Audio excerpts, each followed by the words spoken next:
Жителите на подогражденското населено место Дрвош веќе известен период немаат редовно вода за пиење. Изворите до резерварот за селскиот водовод секнаа, а во моментов жителите добиваат вода само 1 до 2 часа навечер кога се пушта акумулираната вода од приватна бушотина. Жителите велат дека тоа било проблем кој се провлекува со години, а без вода во 21 век е навистина многу тешко. Па јас од кој знам, ние вода секој лето нема. Јули, август, секој година нема вода. Доаѓа водата по пола сат на ден, ке пълно од туби, од шишина. Тешко без вода на тие температури. Се име дома, удобство се име, ама вода која нема се е џабе, без вода ништо не бива.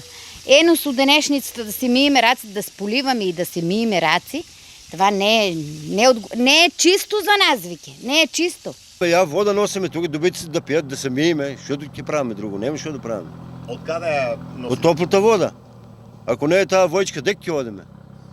Ќе пушче водаро 1 сат, половин сат, војчка што ќе напъниш? Нема крави да се напијат, да се измиеш. И мора да одиш там. Дрвош вода добива од приватна бушотина од дворот на Васе Божинов.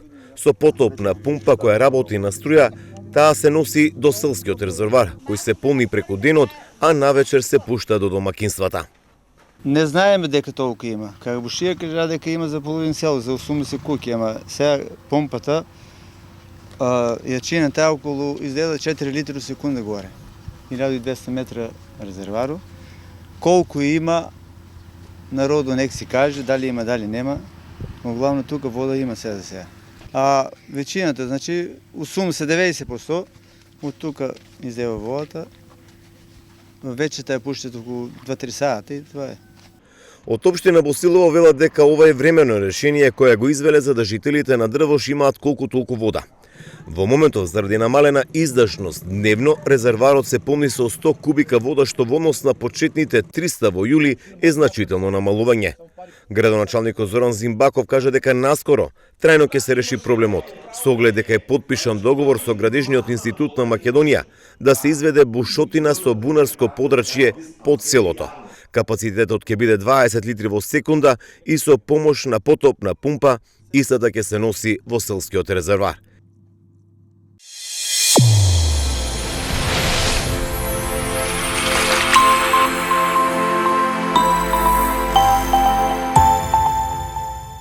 Историјата е изработена како резултат на платформата Граѓански новинар, поддржана од проектот Media for All, кој што е финансиран од владата на Обединетото кралство и спроведен од Британскиот совет во партнерство со фондацијата Томсон, Бирн и Интрак.